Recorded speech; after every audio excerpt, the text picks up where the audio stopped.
समस्त भावी अध्यापक साथियों का एक बार फिर सूर्य नगरी एकेडमी के यूट्यूब चैनल पर मैं स्वागत करता हूं। साथियों, ओल्ड क्वेश्चन को सॉल्व करने की श्रृंखला में पिछली दो कक्षाओं में हमने रीट परीक्षा 2021 के लेवल फर्स्ट के मनोविज्ञान के 20 क्वेश्चन सॉल्व किए हैं और उससे अगले क्वेश्चन अपन आज के सेशन में लेने वाले हैं। तो बिना समय को जाया किए हुए हम अपने क्वेश्चन पर चलते हैं। साथियों, पिछली कक्षा में एक क्वेश्चन हमसे स्किप हो गया था जल्दी जल्दी में, जिसका सॉल्यूशन हम नहीं कर पाए थे, उसको आज सबसे पहले लेते हैं। ये प्रश्न था प्रश्न संख्या 14, जिसमें पूछा गया है कि बहुबुद्धि सिद्धांत के प्रतिपादक कौन थे। बहुबुद्धि सिद्धांत किसने दिया। बुद्धि वाले टॉपिक के अंतर्गत बुद्धि को समझने और बुद्धि को नापने संबंधी और बुद्धि के प्रकार बताने संबंधी एक बहुबुद्धि सिद्धांत है, जिसके अंतर्गत बुद्धि के कई सारे प्रकार बताए गए हैं कि बुद्धि मनुष्य के अंदर एक प्रकार की नहीं होकर अलग अलग कार्यों को करने की अलग अलग मानसिक योग्यता यानी बहुत सारी बुद्धियां होती है आदमी में। ये जो सिद्धांत दिया हार्वर्ड गार्डनर ने दिया था, बहुबुद्धि सिद्धांत।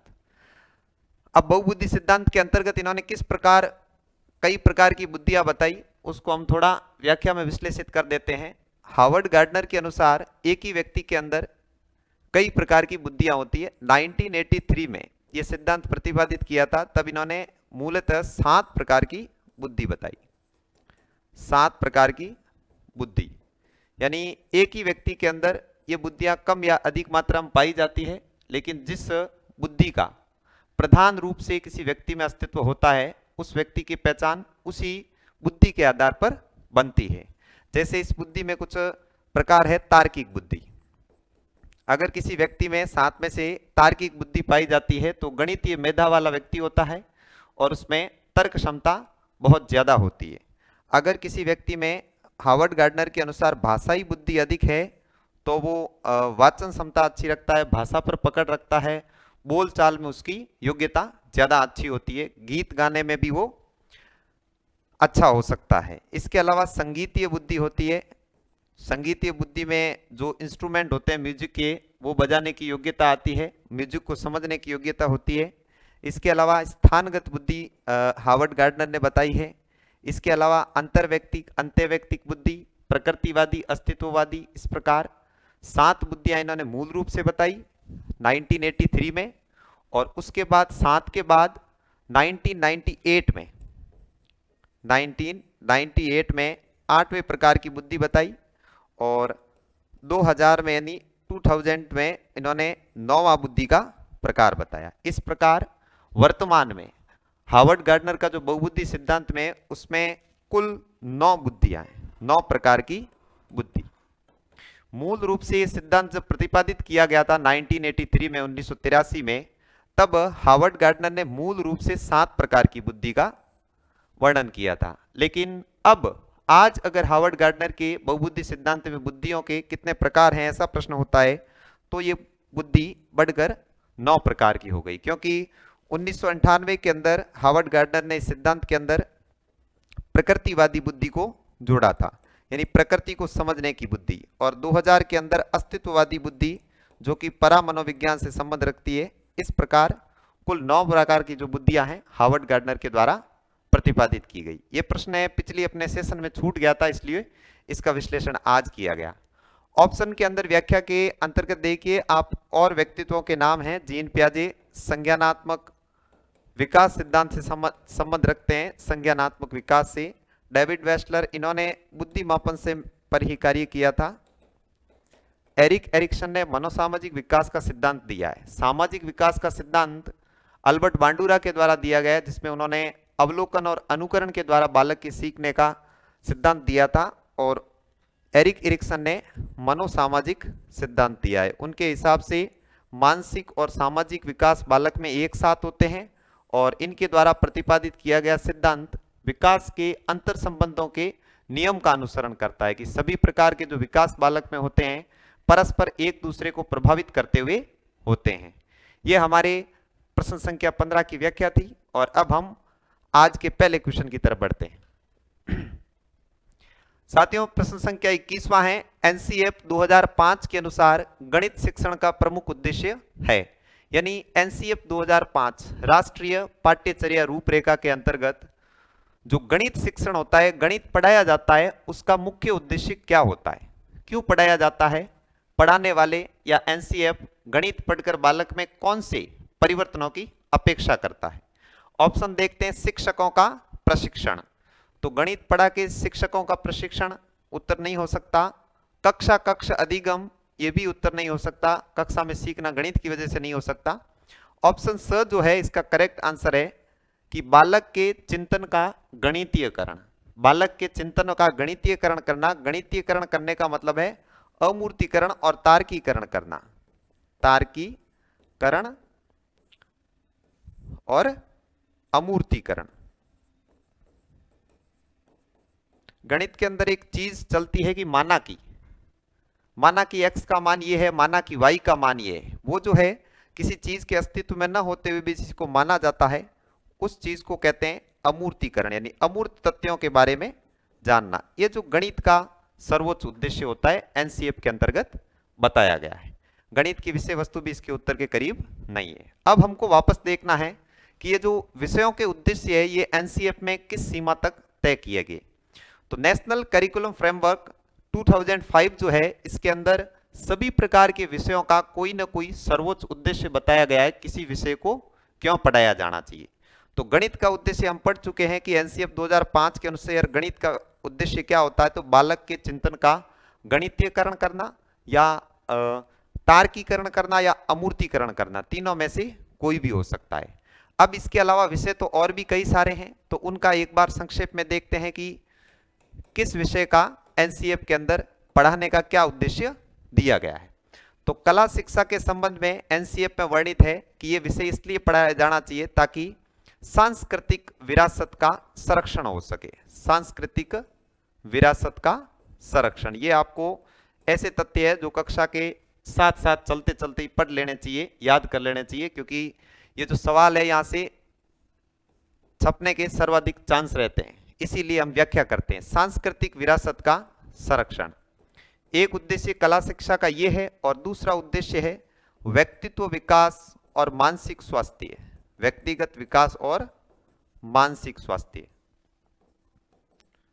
उसी प्रकार से और विषय हैं, जैसे कि प्राथमिक कक्षाओं में पढ़ा जाता है पर्यावरण, जिसके अंदर विज्ञान और सामाजिक जो दो विषय होते हैं, विज्ञान और सामाजिक विज्ञान, इन दोनों को समेकित रूप से कक्षा 1 से 5 तक पढ़ाया जाता है। तो पर्यावरण शिक्षा का उद्देश्य, सर्वोच्च उद्देश्य क्या होता है कि बालक को पर्यावरण के प्रति संवेदनशील बनाना, पर्यावरण के प्रति संवेदनशील बनाना। संवेदनशील बनाने का मतलब है कि पर्यावरण और प्रकृति के अंदर हमें जो संसाधन मिलते हैं उनका सम्मान करना, कम से कम उपयोग करना, और उनका संरक्षण करने की जो समझ है वो पर्यावरण विषय में संवेदनशीलता प्रकट होने के कारण ही आती है।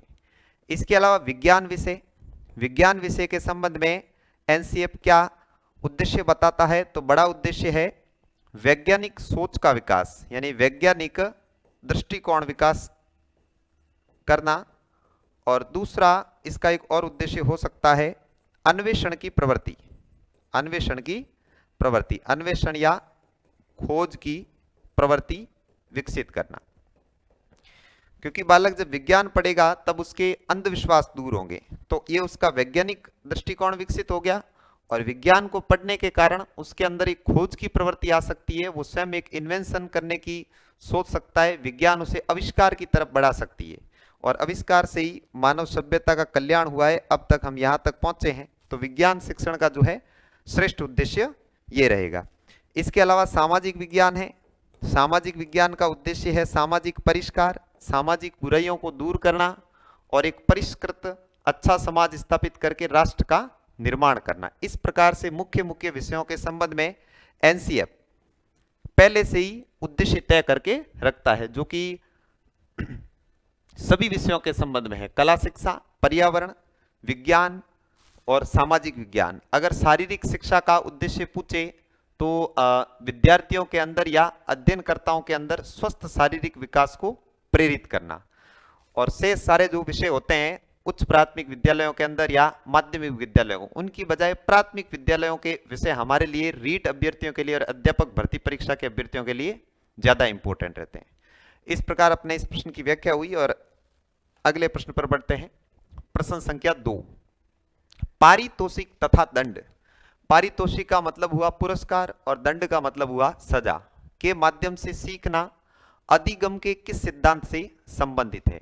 यानी अधिगम टॉपिक के अंदर अधिगम यूनिट में सीखने के जो सिद्धांत दिए गए हैं, व्यवहारवादी, संज्ञानवादी, मनोविश्लेषणवादी, कई सारे, उनमें से कौन ऐसे सिद्धांत देने वाले हैं जो कहते हैं कि बच्चे जो है दंड और पुरस्कार के कारण सीखते हैं। अच्छी बातें इसलिए सीखते हैं क्योंकि उनको बुरी बातों से दंड का भय रहता है, और अच्छी बातें वो इसलिए भी सीखते हैं क्योंकि अच्छा सीखने पर उनको पुरस्कार मिल सकता है। ऐसा किस सिद्धांत के अनुसार कहा गया? तो इसका उत्तर होगा हमारा क्रिया प्रसूत अनुबंधन सिद्धांत, यानी नैमित्तिक अनुबंधन का सिद्धांत है जो कि स्किनर के द्वारा दिया गया है, व्यवहारवादी स्किनर के द्वारा। स्किनर ने अपने प्रयोग जो है चूहों पर प्रयोग किए थे, और इस प्रयोग के लिए उन्होंने जो बॉक्स उपयोग किया था चूहों के लिए, उसको कहते हैं स्किनर बॉक्स। इस सिद्धांत के अंदर पुनर्बलन महत्वपूर्ण योगदान देता है क्रिया के बार बार आवर्ती करने पर। क्रिया प्रसूत अनुबंध सिद्धांत का जो है विश्लेषण करके अगर देखते हैं तो अच्छे से सामने आ जाता है कि किस प्रकार पारितोषिक और दंड से सीखा जाता है।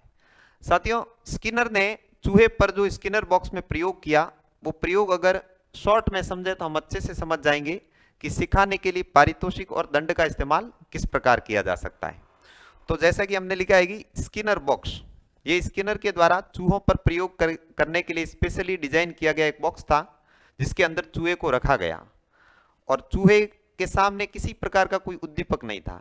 वो सीधा स्किनर बॉक्स में बंद था, और इधर उधर उछल कूद करते हुए उसका अनायासी पैर किसी लीवर पर आया, और उसे छोटा भोजन का टुकड़ा मिला। तो उससे उसको पुनर्बलन मिला कि भाई मैंने अनायास जो गतिविधियां की उसकी वजह से मुझे भोजन का टुकड़ा मिला, यानी उसको पारितोषिक मिला।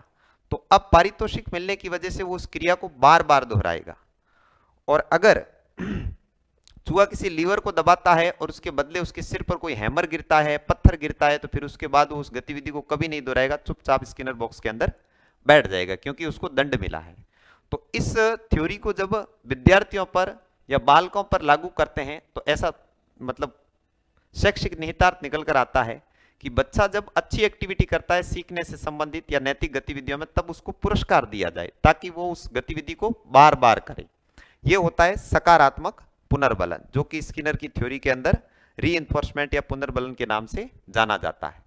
स्किनर की थ्योरी पारितोषिक, दंड, क्रिया प्रसूत अनुबंधन, नैतिक अनुबंधन में अगर बालक या सीखने वाला कोई गलत गतिविधि करता है, प्रश्न का गलत जवाब देता है, तो उस पर उसको या तो ना में उत्तर दिया जाना चाहिए या नकारात्मक पुनर्बलन दिया जाना चाहिए, उसे दंड दिया जाना चाहिए, जिससे कि उसको समझ आए कि ये जो गतिविधि है वापस नहीं की जाए। हालांकि दंड देना बाल केंद्रित शिक्षा के विरुद्ध है, नहीं दिया जाना चाहिए, लेकिन नकारात्मक पुनर्बलन के रूप में समझाया तो जा ही सकता है। यानी चूहों के ऊपर जो स्किनर ने प्रयोग किया है वो थ्योरी ये बताती है कि पुरस्कार या दंड के माध्यम से बालकों को सिखाया जा सकता है। बाकी ऑप्शन पर अपन चर्चा करते हैं कि सामाजिक सीखना ये क्या है। इस पर चर्चा हमारे पिछली कक्षाओं में हो चुकी है कि अल्बर्ट बांडुरा का एक सिद्धांत है सामाजिक अधिगम सिद्धांत, और उस सिद्धांत के अनुसार बालक अनुकरण और अवलोकन से सीखते हैं। यानी कि वयस्कों का बड़ों के द्वारा की जा रही गतिविधियों का बच्चे अवलोकन करते हैं और बाद में उन्हीं के समान नकल करते हुए, अनुकरण करते हुए सीखते हैं। यह हुआ सामाजिक सीखना। शास्त्रीय अनुबंधन क्या है? तो अनुबंधन के जनक सीखने के अंदर कंडीशनिंग थ्योरी जो है वो दी थी अनुबंधन के जनक पावलोव ने। ये एक रूसी मनोवैज्ञानिक है जिन्होंने कुत्ते पर प्रयोग किया था, और इनको पाचन क्रिया के लिए 1904 में नोबेल पुरस्कार मिला था, और कुत्ते पर प्रयोग करके इन्होंने शास्त्रीय अनुबंधन का सिद्धांत दिया। इस सिद्धांत का, शास्त्रीय अनुबंधन सिद्धांत का शैक्षिक निहितार्थ इस प्रकार हो सकता है कि जिस किसी को भी जो कुछ सिखाया जाना है उसको सिखाने की चीज दूसरी चीजों के साथ अनुबंधित करके सिखाई जा सकती है। जैसे कि घंटी बजने पर हमें यह पता चलना कि या तो पीरियड लगा है, या इंटरवल हुआ है, या छुट्टी हुई है। इसी प्रकार से बच्चों को सिखाने के लिए किसी प्रकार की अनुबंधित चीज का प्रयोग किया जा सकता है। हालांकि पावलो का जो अनुबंधन सिद्धांत है, इसका शिक्षा क्षेत्र में उपयोग कम और मानसिक रोगों के इलाज के लिए अधिक जो है प्रयोग होता है। इस सिद्धांत का अधिक प्रयोग मानसिक रोगों के इलाज में होता है, मानसिक रोगों के इलाज में अधिक प्रयोग होता है। अनुबंधन के जनक पावलो है। पावलो ने कुत्ते पर प्रयोग किए। इस प्रकार अपने संज्ञानात्मक विकास सिद्धांत बचा है ऑप्शन में, जो कि जीन पियाजे ने दिया है, और इस पर हमारी व्याख्या पहले हो चुकी है कि संज्ञानात्मक विकास का संबंध है संक्रिया का विकसित होना। जीन पियाजे के अनुसार बढ़ती उम्र के साथ जब बच्चे में संक्रियात्मक यानी कि चिंतन, तार्किक चिंतन का धीरे धीरे विकास होता है, वही संज्ञानात्मक विकास है और उसी को संक्रिया कहा गया है। इस प्रकार हमारे इस प्रश्न की व्याख्या पूरी हुई। पारितोषिक और दंड से सीखना क्रिया प्रसूत अनुबंधन, और इस क्रिया प्रसूत अनुबंधन सिद्धांत के प्रणेता स्किनर, और इन्होंने सीखने में पुनर्बलन का महत्वपूर्ण रोल माना है, जबकि शास्त्रीय अनुबंधन के जनक पावलो अनुबंधन को सीखने में महत्वपूर्ण मानते हैं। चलते हैं अगले प्रश्न पर। निम्नलिखित में से कौन सी प्रक्रिया बाल्यावस्था के दौरान सीखने से संबंधित नहीं है? बाल्यावस्था में सीखने से संबंधित नहीं है। बाल्यावस्था का काल जो है बालक के अंदर रहता है 7 से 12 वर्ष तक। प्रत्येक अवस्था की अपनी सीखने की अलग अलग विशेषताएं होती है। जैसे कि शैशवावस्था के अंदर बालक संवेदी क्रियाओं, इंद्रियों, मांसपेशियों के संचालन और सहज क्रियाओं से सीखते हैं। बाल्यावस्था तक आते आते बच्चों में मूर्त प्रकार का चिंतन विकसित हो जाता है। अमूर्त चिंतन किशोरावस्था में विकसित होता है। हालांकि चिंतन शैशवावस्था में भी होता है, पर उस समय का चिंतन अतार्किक और काल्पनिक प्रकार का होता है। अब देखना है बाल्यावस्था यानी कि 7 से 12 वर्ष की उम्र के बच्चे जो होते हैं वो किस प्रकार सीखते हैं। पूर्व अनुभव प्रश्न नहीं का कह रहा है कि कौन सी एक विशेषता है जो बाल्यावस्था में सीखने के दौरान संबंध नहीं रखती है। पूर्व अनुभव, प्रतिबिंबन, कल्पना और तर्क। तो इनमें से पूर्व अनुभव को उचित उत्तर माना गया आंसर की में कि पूर्व अनुभव जो है बाल्यावस्था में बालकों के पास नहीं हो सकते, क्योंकि पूर्व अनुभव का निकटतम संबंध जो है परिपक्वता से है, कि परिपक्व अवस्था की तरफ बढ़ते हुए बालकों के पास अपने पूर्व के अनुभव होते हैं और वो उनके सीखने के लिए आगामी जीवन में काम आते हैं। प्रतिबिंबन का मतलब होता है किसी वस्तु का मस्तिष्क में प्रतिबिंब बनना। किसी चीज का नाम लिया जाए और उससे संबंधित छवि दिमाग में अगर आती है तो उसको कहते हैं प्रतिबिंबन सीखना। कल्पना इमेजिनेशन होता है, अस्तित्व में चीज के ना होने पर भी उसके बारे में सोचना, ये अमूर्त चिंतन का गुण है। हालांकि कल्पना का गुण शैशवावस्था में अमूर्त चिंतन के बजाय भी होता है, लेकिन उस कल्पना का कोई लक्ष्य नहीं होता, यानी परिणाम कुछ नहीं निकलता। ऐसा इमेजिनेशन जो किसी उद्देश्य तक नहीं पहुंचता, ऐसा इमेजिनेशन शैशवावस्था में पाया जाता है। और उत्तर बाल्यावस्था या किशोरावस्था में जो कल्पना पाई जाती है उसका कोई ना कोई लक्ष्य होता है और एक लक्ष्य तक जाकर रुकती है। तो इस प्रकार बाल्यावस्था में सीखने से संबंध रखने वाली जो है पूर्व अनुभव नहीं है। बाद की अवस्थाओं में किशोरावस्था में सीखने का जो मुख्य संप्रत्यय होता है, किशोर किस प्रकार सीखते हैं, किशोरों में सीखने की सर्वाधिक अच्छी मेधा क्या होती है, तो वो होती है तार्किक चिंतन और अमूर्त चिंतन, अमूर्त प्रकार का चिंतन। ये दो किशोर अवस्था में सीखने के संप्रत्यय हैं जहां से प्रश्न बनने की संभावना रहती है। तार्किक निगमनात्मक तर्कणा जो है जीन पियाजे के संज्ञानात्मक विकास सिद्धांत के अनुसार किशोरावस्था में विकसित होती है, जो कि तार्किक चिंतन और अमूर्त चिंतन दोनों से संबंध रखती है। चलते अगले क्वेश्चन पर। किसी विशेष कार्यक्रम या प्रशिक्षण के प्रभावों का मापन करने के लिए किस प्रकार के परीक्षणों को परिकल्पित किया जाता है? यानी कोई खास कार्यक्रम, मान लो कि कोई टूर्नामेंट आयोजित किया गया या बच्चों को सिखाने के लिए कोई रेमेडियल टीचिंग प्रोग्राम अरेंज किया गया। अब वो किस हद तक सफल हुआ, उसके लिए कैसे टेस्ट बनाएंगे या किस प्रकार का परीक्षण हम बनाएंगे मूल्यांकन के लिए? तो ऑप्शन देखते हैं। व्यक्तित्व, तो व्यक्तित्व मापन के लिए प्रयोग होता है। बुद्धि मापन में प्रयोग होता है। उपलब्धि परीक्षण कामयाबी या नाकामयाबी को किसी भी परिस्थिति में जांचने के लिए उपलब्धि परीक्षण का प्रयोग किया जा सकता है। तो इस प्रश्न का अपना राइट आंसर हुआ उपलब्धि परीक्षण। जबकि रचनात्मकता का जो परीक्षण है वो सृजनात्मकता मापन के लिए किया जाता है। सृजनात्मकता, सृजनशीलता नापने के लिए जो रचनात्मकता का टेस्ट होता है उसका प्रयोग करते हैं। किसी भी बालक के अंदर कितनी मौलिकता है, ये सृजनात्मकता के मूल तत्व है। मौलिकता, लोचशीलता,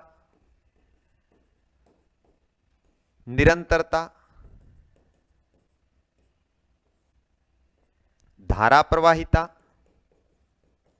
ये जो गुण होते हैं। इसके अलावा नवीनता, हालांकि नवीनता और मौलिकता निकट संबंधित है। ये गुण किसी बालक में है या नहीं, उसके लिए रचनात्मक परीक्षण लिए जा सकते हैं, जिससे कि बालक की रचनात्मकता की जांच हो। व्यक्तित्व मापन के लिए कई सारे परीक्षणों का प्रयोग किया जाता है, जो कि पिछले कई प्रश्नों के अंदर अपने देखा था। और बुद्धि मापन की कई सारी प्रश्नावली, कई सारे सिद्धांत और टेस्ट भी होते हैं। तो इनका प्रयोग तो साफ साफ व्यक्तित्व और बुद्धि मापन में होता है। रचनात्मकता का प्रयोग, रचनात्मक परीक्षणों का प्रयोग सृजनात्मक नापन के लिए होता है। किसी विशेष परिस्थिति में कामयाबी, नाकामयाबी या किसी कार्यक्रम के सफल असफल होने की जांच जो है बढ़िया से उपलब्धि परीक्षण से की जा सकती है। अगला क्वेश्चन लेते हैं। प्रश्न है, विकास की किस अवस्था में एक व्यक्ति व्यावसायिक समायोजन, प्रोफेशनल एडजस्टमेंट, यानी ये भविष्य की चिंता से संबंधित सवाल है। भविष्य की चिंता, अब ये जो है किस अवस्था के अंदर विशेषण पाया जाता है? तो वृद्धावस्था। तो वृद्धावस्था का कोई भविष्य हो नहीं सकता, न इस समय किसी प्रकार की प्रोफेशनल एडजस्टमेंट की टेंशन होती है। किशोरावस्था, इस प्रश्न का उत्तर किशोरावस्था ही है। किशोरावस्था के अंदर किशोर को भविष्य निर्माण की चिंता होती है। वो इस बात को लेकर चिंतित रहता है कि एक अवस्था के बाद वो परिपक्वता की ओर तेजी से बढ़ रहा है और कुछ समय बाद वो समाज का सक्रिय सदस्य बनने वाला है, उसकी जिम्मेदारियां बढ़ने वाली है और इस वजह से उसको भविष्य के निर्माण की चिंता होती है और उसे प्रोफेशनल एडजस्टमेंट की दिक्कत का सामना करना पड़ता है। बाल्यावस्था के अंदर प्रोफेशनल टेंशन बिल्कुल नहीं। शैशवावस्था तो बिल्कुल भी जिम्मेदारियों से मुक्त होती है। जीवन का सबसे सुखी काल जो है वो शैशवावस्था है। अब इस प्रश्न के अलावा सीखने के लिए जो अवस्थाएं हैं वो ज्यादा बेहतर बाल्यावस्था और शैशवावस्था है। किशोरावस्था कई प्रकार के कुसमायोजनों का शिकार होती है या असमायोजन इस उम्र में ज्यादा पाया जाता है। व्यावसायिक समायोजन की समस्या का मतलब है व्यवसाय को सोचकर कुसमायोजित होना। तो कुसमायोजित होने के लिए या सांवेगिक अस्थिरता के लिए कोई उम्र अगर जानी जाती है, सांवेगिक अस्थिरता, तो वो उम्र होती है किशोरावस्था। इस प्रकार से किशोरावस्था में कई प्रकार के नकारात्मक विशेषण पाए जाते हैं, जो कि क्षणिक परिवर्तनों, अचानक होने वाले परिवर्तनों और सांवेगिक तीव्रता के कारण मौजूद रहते हैं। अगला प्रश्न लेते हैं। शिक्षण अधिगम का मनोवैज्ञानिक आधार किस पर निर्भर करता है? शिक्षण का मतलब टीचिंग या पढ़ाना और अधिगम का मतलब सीखना। शिक्षण तभी पूर्ण होता है जब कुछ न कुछ अधिगमित किया जाए, कुछ न कुछ सीखा जाए। शिक्षण की प्रक्रिया किस पर निर्भर करती है? तो अच्छे अधिगम पर निर्भर करती है। कोई प्रक्रिया शिक्षण कब कहलाती है? जब किसी न किसी ने उसका अधिगम किया है, वरना शिक्षण अधिगम पूर्ण नहीं होता। अब पढ़ाना और सीखना दोनों का मनोवैज्ञानिक आधार, यानी मनोवैज्ञानिक आधार पर विश्लेषण करके देखा जाए कि सबसे अच्छा पढ़ाना और उससे सबसे बढ़िया सीखना किस बात पर निर्भर करता है, तो ऑप्शन हमारे सामने है, पहला उत्तर है इसका अध्यापन शैली। अध्यापन शैली का मतलब हुआ पढ़ाने का तरीका। पढ़ाने का तरीका,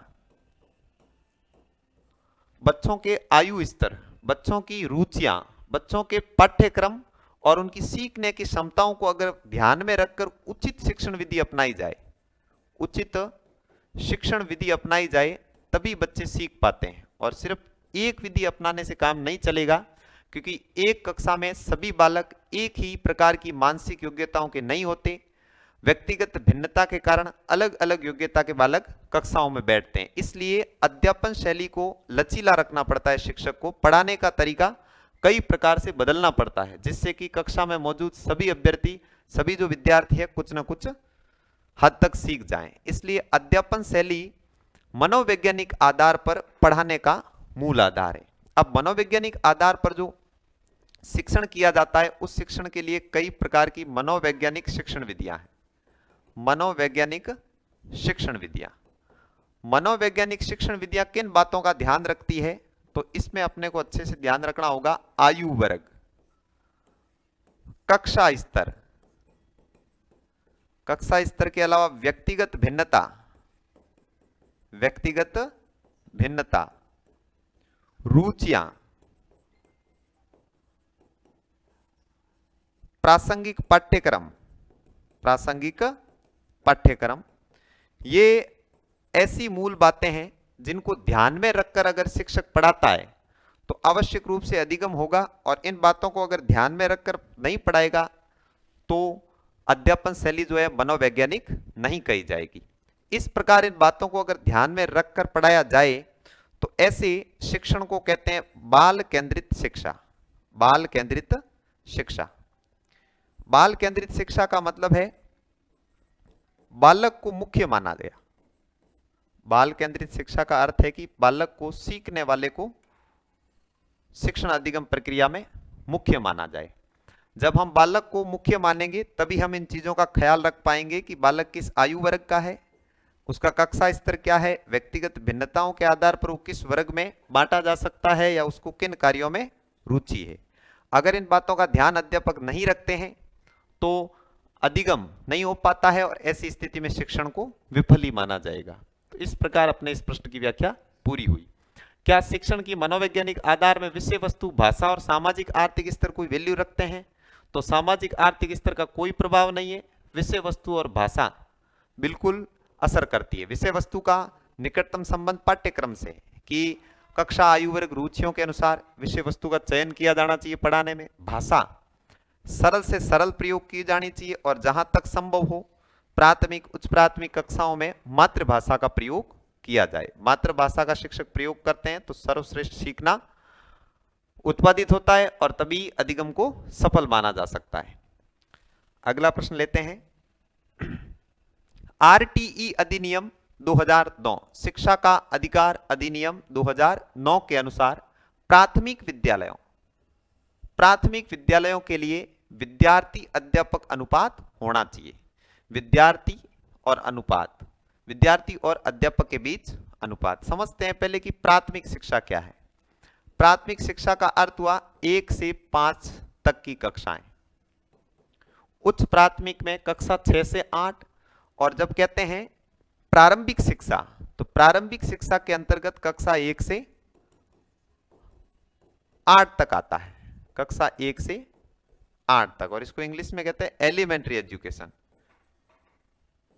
कक्षा 1 से लेकर 8 तक प्रारंभिक शिक्षा में। अगर प्रश्नों के अंदर प्रारंभिक या प्राथमिक विद्यालय या प्राथमिक शिक्षा दोनों अलग अलग शब्द प्रयोग होते हैं तो इन दोनों के भिन्न भिन्न अर्थ है। प्रारंभिक शिक्षा के अंदर प्राथमिक शिक्षा और उच्च प्राथमिक दोनों प्रकार की शिक्षा शामिल होती है, जबकि प्राथमिक में केवल पहली से 5वीं तक और उच्च प्राथमिक में कक्षा 1 से लेकर कक्षा 6 से लेकर 8 तक की शामिल की जाती है। अब इसको आगे देखना है कि आरटी अधिनियम के अंतर्गत प्राथमिक विद्यालय में यानी कि पहली से 5वीं तक की स्कूल में कितने विद्यार्थियों के ऊपर एक शिक्षक का होना अनिवार्य है। तो इसका सही उत्तर 30:1 माना गया है। यानी कि ऐसे स्कूल के अंदर 30 बालकों पर या 30 बच्चों पर एक शिक्षक का होना जरूरी है। हालांकि बाद में इसको परिवर्तित कर दिया गया और वर्तमान में किसी विद्यालय में चाहे नामांकन कितने ही कम क्यों ना हो, न्यूनतम 2 शिक्षक अनिवार्य है। यानी वर्तमान में इस अनुपात की जगह किस चीज का प्रयोग किया जाता है? प्रत्येक विद्यालय में न्यूनतम 2 शिक्षक, कम से कम 2 शिक्षक तो होने ही होने हैं। और फिर जब तक उस विद्यालय में नामांकन 60 तक रहता है तब तक 2 ही शिक्षक रहते हैं, और नामांकन 60 से अधिक अगर बढ़ जाता है तो फिर शिक्षक छात्र अनुपात बदल जाता है। यानी मूल रूप से प्रारंभिक शिक्षा, प्राथमिक शिक्षा कैसा भी पूछकर अगर शिक्षक छात्र अनुपात पूछे तो 30:1 ही होगा, और उच्च प्राथमिक विद्यालय में शिक्षक छात्र अनुपात पूछे तो फिर वो 35:1 हो जाता है। वो स्थितियां अलग अलग होती है प्रश्न पूछने की। इससे पूर्व हमने एनसीएफ की एक नेशनल स्टीयरिंग कमेटी के विषय में पढ़ा है, एनसीएफ 2005 की नेशनल स्टीयरिंग कमेटी, जिसके अध्यक्ष थे प्रोफेसर यशपाल।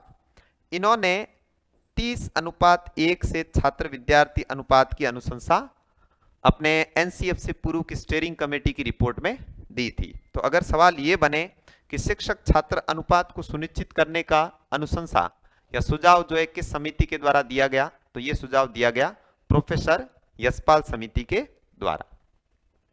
कक्षाओं के विश्लेषण की व्याख्या की जो पीडीएफ है वो टेलीग्राम ग्रुप में आपको मिल सकती है, क्योंकि यहां से अगर स्क्रीनशॉट या फिर इनको लिखने की कोशिश करें या समझने की कोशिश करें तो हो नहीं सकता। इसलिए अगर हम व्याख्या विश्लेषण में समय अपना लगा रहे हैं तो इसकी पीडीएफ आपको आवश्यकता हो तो टेलीग्राम ग्रुप पर मिल सकती है। अगले प्रश्न की ओर बढ़ते हैं। मध्यावधि परीक्षण। मध्यावधि परीक्षण का मतलब हुआ mid term exam. Mid term exam यानी कि अर्धवार्षिक परीक्षाएं, हाफ ईयरली जिसको कहते हैं अर्धवार्षिक परीक्षाएं।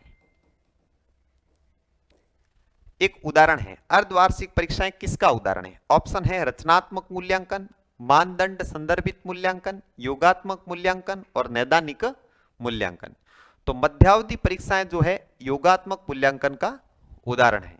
किस प्रकार है तो इसको अपन समझते हैं। हमारे एजुकेशन सिस्टम के अंदर मूल्यांकन को उद्देश्यों के आधार पर दो भागों में बांटा गया है। मूल्यांकन के उद्देश्य तो दो उद्देश्यों में बांटा गया, रचनात्मक उद्देश्य और योगात्मक उद्देश्य। योगात्मक उद्देश्य उपलब्धि की तरफ इशारा करते हैं। उपलब्धि की जांच करने के लिए जब परीक्षण किया जाए या परीक्षा ली जाए तो उस परीक्षा को कहते हैं योगात्मक मूल्यांकन। और फॉर्मेटिव या रचनात्मक जो मूल्यांकन होता है उसका उद्देश्य होता है जो कुछ सीख रहे हैं या जिनको सिखाया जा रहा है उनको और बेहतर सिखाए जाने के लिए कौन कौन सी चीजें बदली जा सकती है, तो इसका उद्देश्य होता है निर्माणात्मक या निर्माण या बदलाव या परिवर्तन या सुधार।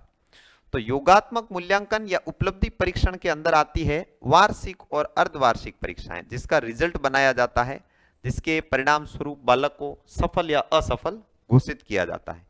तो वार्षिक परीक्षा या अर्धवार्षिक जैसी परीक्षा जो है अपने एजुकेशन सिस्टम में, उसको हम योगात्मक मूल्यांकन में वर्गीकृत करते हैं। और रचनात्मक प्रकार का जो मूल्यांकन है उसमें आते हैं कक्षा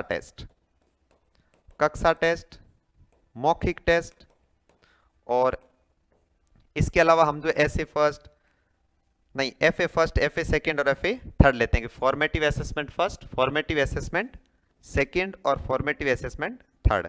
फॉर्मेटिव असेसमेंट का मतलब ही है रचनात्मक परीक्षण, और इधर वालों को कहते हैं यानी कि योगात्मक मूल्यांकन को कहते हैं सम्मेटिव असेसमेंट, यानी कि योगात्मक मूल्यांकन, योगात्मक परीक्षण। ये जो है स्कूल के अंदर जो टेस्ट लिए जाते हैं, परीक्षाएं ली जाती है, उन सबका उद्देश्यों के आधार पर वर्गीकरण है। हालांकि मूल्यांकन या परीक्षण का मूल रूप से जो प्रकार है वो मूल्यांकन या परीक्षण का स्कूल में दो प्रकार का है कि लिखित मूल्यांकन और मौखिक मूल्यांकन। साक्षात्कार या ओरल टेस्ट के द्वारा जो मूल्यांकन किया जाता है उसको मौखिक कहेंगे, और लिखित परीक्षाएं जो ली जाती है उसको हम लिखित मूल्यांकन कहेंगे। ये मुख्य प्रकार है परीक्षण के, जबकि उद्देश्य आधारित जो परीक्षण के प्रभाव होते हैं वो योगात्मक मूल्यांकन और रचनात्मक मूल्यांकन के अंतर्गत बांटे जाते हैं। अब ऑप्शन की बात करें कि रचनात्मक मूल्यांकन कौन सा हुआ, तो इसकी बात यहां पर हो चुकी है कि फॉर्मेटिव टाइप के जो असेसमेंट होते हैं, निर्माण के लिए, बदलाव सुधार के लिए किए जाते हैं, उनको रचनात्मक मूल्यांकन कहते हैं। मानदंड संदर्भित मूल्यांकन, ये किसी खास परिस्थिति में एजुकेशन सिस्टम से संबंध ना रखते हुए स्पेशल प्रकार की कोई प्रश्नावली निर्मित करके शिक्षा के इतर भी प्रयोग किए जा सकते हैं। और नैदानिक मूल्यांकन का जो प्रयोग है वो कब किया जाता है, इसके बारे में पहले भी बात हुई है कि सबसे पहले उपलब्धि परीक्षण लिया जाता है, यानी उपलब्धि परीक्षा ली जाती है जैसे वार्षिक या अर्धवार्षिक परीक्षा।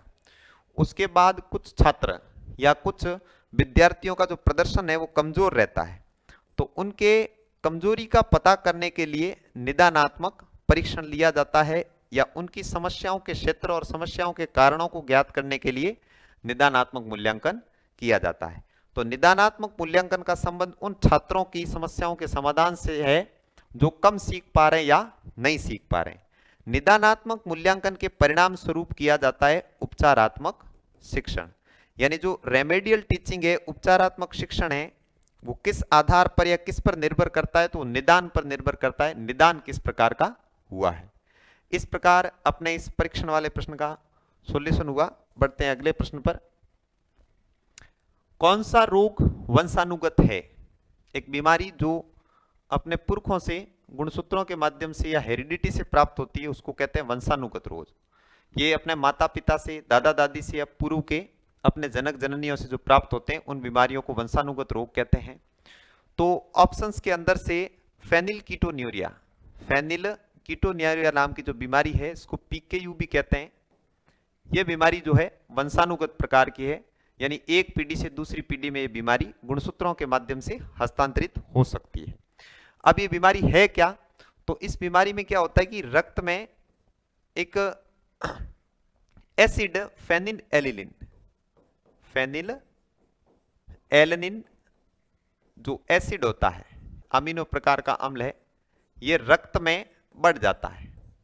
रक्त में बढ़ना, जो व्यक्ति पीकेयू का शिकार होता है वंशानुगत बीमारी का, उसके रक्त में फेनिल एरिनिन एसिड बढ़ जाता है। ये एक एमिनो प्रकार का एसिड है और इसके बढ़ने की वजह से बालक का कौन सा विकास बाधित होता है, ये भी अपना अच्छा प्रश्न है। तो इससे संज्ञानात्मक विकास अवरुद्ध होता है। संज्ञानात्मक विकास, अगर पीकेयू से ये सवाल पिछले पेपर में बना है तो आगामी प्रश्न ये भी हो सकता है कि रक्त में एमिनो एसिड या फेनिल एलनिन एसिड के बढ़ने से कौन सी वंशानुगत बीमारी होती है? तो फिर उत्तर होता है अपना पीकेयू। और कौन सी एक बीमारी से संज्ञानात्मक विकास बाधित होता है? तो वो भी पीकेयू है। ये तो हुई उत्तर की व्याख्या। इसके अलावा तीन और बीमारियां यहां पर है। एडीएचडी, ये ध्यान न्यूनता विकार है। एडीएचडी, ए का मतलब attention deficit hyper activity disorder, यानी कि अवधान न्यूनता विकार। अवधान या फिर अवधान को हम ध्यान भी कह सकते हैं, ध्यान केंद्रित करने की क्षमता। अवधान न्यूनता विकार, ये विकार कक्षाओं में विद्यार्थियों में देखा जा सकता है। कोई विद्यार्थी अगर किसी टॉपिक को कंसंट्रेट नहीं कर पा रहा है, कक्ष की शिक्षण अधिगम गतिविधियों को ध्यान से नहीं देख पा रहा है, तो ऐसा बालक एडीएचडी का शिकार हो सकता है। यानी ये ध्यान न्यूनता या अवधान न्यूनता विकार है, जिसमें बालक या सीखने वाले सिखाई जा रही चीज पर ध्यान केंद्रित नहीं कर पाते, अधिक समय तक ना तो सुन पाते हैं और ना ही उसको ग्रहण कर पाते हैं। इसको कहते हैं एडीएचडी। एडीएचडी का पूरा नाम है attention deficit hyper activity disorder. ये इस प्रकार की जो मानसिक रोग है, इसको एडीएचडी कहते हैं। एक बीमारी और यहाँ पे ऑप्शन में है पार्किंसंस। ये सभी प्रकार की बीमारियां बाल विकास को प्रभावित करती है। एक अच्छी चीज या सकारात्मक चीज जो कहें, परीक्षाओं के अंदर ओल्ड क्वेश्चंस के अंदर हम बार बार नोट कर रहे हैं कि किसी प्रश्न के उत्तर के ऑप्शन में जितनी भी चीजें दी जाती है वो एक वर्ग की होती है, सेम ही एक जैसे वर्ग की होती है। यानी किसी अधिगम सिद्धांत का नाम पूछकर उसके ऑप्शन में उसके प्रतिपादक दिए जाते हैं तो सभी अधिगम सिद्धांत देने वाले व्यक्ति होते हैं।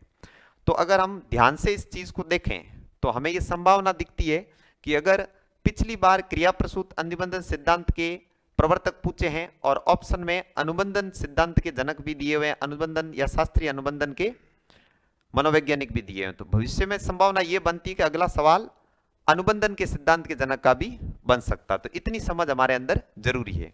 यानी यहां पर प्रश्न तो वंशानुगत रोग और पीकेयू का है, लेकिन अगला सवाल एडीएचडी, पार्किंसंस या फिर एचआईवी से संबंधित भी हो सकता है कि निम्नलिखित में से कौन सी एक बीमारी वंशानुगत है या वंशानुगत नहीं है। तो यहां से हम तीन चीजों को तो डिटेक्ट करते ही हैं कि एडीएचडी, पार्किंसंस और एचआईवी किसी भी हाल में वंशानुगत बीमारियां नहीं है। ये बाल विकास में वंशानुगत रोग के रूप में प्रभाव नहीं करती है। अब पार्किंसंस क्या बीमारी है? तो ये मानसिक असंतुलन की बीमारी है, मानसिक असंतुलन की बीमारी है। इस बीमारी के अंतर्गत रोगी का शरीर का मांसपेशियों और दिमाग का जो संतुलन है वो बिगड़ जाता है। इसकी वजह से आराम की स्थिति में मांसपेशियों में कंपन होता है, आराम की स्थिति में मांसपेशीय कंपन। ये पार्किंसंस बीमारी का लक्षण है। एचआईवी या एड्स क्या है, तो इसका संबंध तो जनरल नॉलेज से ज्यादा है, मनोविज्ञान से कम है। एचआईवी का पूरा नाम ह्यूमन इम्यून डिफिशियंसी वायरस होता है, या इसका फुल फॉर्म जो है एचआईवी के अलावा एड्स भी होता है, अक्वायर्ड इम्यूनो डिफिशियंसी सिंड्रोम। ये जो बीमारी है इसका प्रभाव क्या होता है, तो रोग प्रतिरोधक क्षमता शून्य हो जाती है, रोग प्रतिरोधक क्षमता शून्य हो जाती है। यानी एचआईवी वायरस से पीड़ित जो व्यक्ति होते हैं उनके शरीर पर अगर किसी प्रकार का वायरस या फिर बैक्टीरिया से रिलेटेड अटैक हो जाता है तो उनके शरीर में उस बीमारी से लड़ने की क्षमताएं शून्य हो जाती है, और उसके कारण वो इस बीमारी से मर भी सकते हैं। इस बीमारी का फिलहाल कोई अच्छा या वैध इलाज नहीं है। इस प्रकार ये जो थी सभी प्रकार के रोगों का विश्लेषण हुआ। और अब देखते हैं अगला प्रश्न। ये आज के सेशन का और लेवल फर्स्ट 2021 का जो पेपर है उसका अंतिम प्रश्न है। निम्नलिखित में से कौन सा बुद्धि का निष्पादन परीक्षण नहीं है। बुद्धि परीक्षण जो होते हैं बुद्धि को नापते हैं, आईक्यू का लेवल पता करते हैं कि किसी व्यक्ति के अंदर मानसिक योग्यता, कार्य करने की मानसिक योग्यता को बुद्धि कहते हैं, और बुद्धि किस हद तक है उसको जांचने का एक तरीका है बुद्धि परीक्षण का निर्माण करना।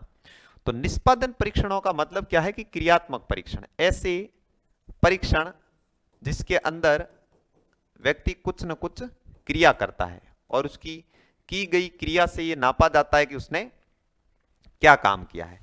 अगर हम पेपर पेन से कोई टेस्ट लेके बुद्धि का जांच करें तो वो फिर निष्पादन परीक्षण या क्रियात्मक परीक्षण नहीं होगा।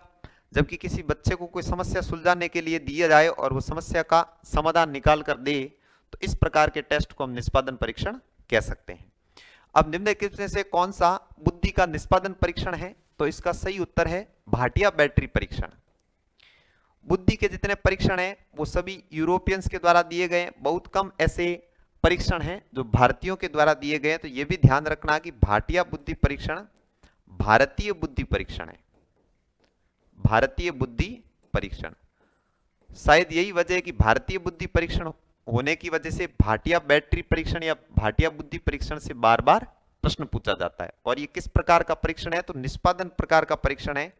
इस परीक्षण को करने के लिए व्यक्ति को कोई न कोई कार्य दिया जाता है, और कार्य किस प्रकार दिया जाता है उसके लिए हम भाटिया बैटरी परीक्षण को विस्तार से पढ़ रहे हैं। भाटिया बैटरी परीक्षण के अंदर 5 उप परीक्षण दिए गए।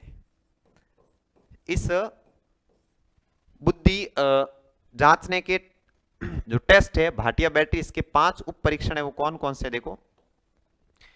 एक है कोह ब्लॉक बिल्डिंग टेस्ट, कोह ब्लॉक बिल्डिंग टेस्ट। इसमें विषयी व्यक्ति को ब्लॉक बनाने के लिए दिया जाता है, अलग अलग टुकड़ों को जोड़कर बड़ी आकृति बनाने का जो टेस्ट है ये मूल रूप से कोह नामक मनोवैज्ञानिक ने दिया, लेकिन भाटिया बैटरी परीक्षण में इसको समाहित किया गया। एक है Alexander pass along test, Alexander pass along test. एक पैटर्न ड्राइंग टेस्ट है, पैटर्न ड्राइंग टेस्ट। एक तत्काल बुद्धि परीक्षण है, तत्काल स्मृति परीक्षण। और 5वां या अंतिम उप परीक्षण जो है वो है चित्र निर्माण परीक्षण, चित्र निर्माण परीक्षण। ये 5 भाटिया बैटरी परीक्षण के उप परीक्षण हैं जिनसे आगे का भविष्य का सवाल बनने की प्रबल संभावना है कि भाटिया बैटरी परीक्षण के कितने उप परीक्षण हैं, तो संख्या 5 है। और कौन कौन से हैं, तो Kohs block building, Alexander pass along test, pattern drawing test, तत्काल स्मृति टेस्ट और चित्र निर्माण परीक्षण। इन सभी प्रकार के परीक्षण के अंदर जिसका परीक्षण किया जाए, यानी जिस बालक की बुद्धि का जांच किया जाए, उसको कोई ना कोई क्रिया करनी पड़ती है और उसके परिणाम स्वरूप इनको निष्पादन परीक्षण कहते हैं। अकेला यही भाटिया परीक्षण निष्पादन परीक्षण नहीं है, इसके अलावा और भी परीक्षण है जिनको निष्पादन बैटरी परीक्षण के अंदर नापा जाता है और ये बुद्धि वाले टॉपिक में आता है। ऑप्शन की बात करो तो ऑप्शन के अंदर 3 अन्य परीक्षण दिए हुए। रोरशा परीक्षण, हरमन रोरशा ने इंक ब्लॉट टेस्ट दिया था IBT, मसी लक्ष्य परीक्षण, और इसका संबंध है व्यक्तित्व नापन से, यह बुद्धि से संबंध नहीं रखता। हरमन रोरशा ने मसी लक्ष्य परीक्षण या इंक ब्लॉट टेस्ट व्यक्तित्व मापन के लिए प्रतिपादित किया, और शेष 2 ऑप्शन के अंदर एक है WAIS यानी कि वेस्टलर एडल्ट इंटेलिजेंस स्केल, इसमें वयस्कों की बुद्धि नापी जाती है और ये अशाब्दिक प्रकार का बुद्धि परीक्षण है, अशाब्दिक बुद्धि परीक्षण। इनसे भी सवाल बनते हैं कि वयस्कों की बुद्धि नापने के लिए अशाब्दिक प्रकार का बुद्धि परीक्षण किसने प्रतिपादित किया, तो ये वेस्टलर ने किया। W से अर्थ है वेस्टलर। अंतिम है रेवन का standard matrix, standard progressive matrix यानी कि स्टैंडर्ड प्रोग्रेसिव मैट्रिक्स। SPM का निर्माण या स्टैंडर्ड प्रोग्रेसिव मैट्रिक्स का निर्माण किसने किया, तो रेवन ने किया। और प्रयोग किसके लिए किया, तो यह भी अशाब्दिक प्रकार का बुद्धि परीक्षण है, अशाब्दिक प्रकार का बुद्धि परीक्षण। इस प्रकार इस प्रश्न की व्याख्या के साथ हमारा लेवल फर्स्ट 2021 का जो रीड का पेपर है वो पूरा हुआ, और आगामी कक्षा आपको इसी वर्ष 2021 के लेवल 2 के टेस्ट की विस्तृत व्याख्या के साथ पेपर मिलेगा। और आगामी कक्षाओं के अंदर 2-4 पेपर करने के बाद हमारी योजना है टॉपिक वाइज MCQ सीरीज शुरू करना, जिनकी व्याख्या के साथ हमें पूरा का पूरा जो बाल विकास और शिक्षा शास्त्र का जो सिलेबस है उसका कवर करने का भी उद्देश्य है। और हम तक पहुंचने वाले जो छात्र हैं और हमसे पढ़ना चाहते हैं, हमारी पढ़ाई हुई चीजें उन्हें समझ में आती है, तो उनको इन चीजों का लाभ होगा। धन्यवाद।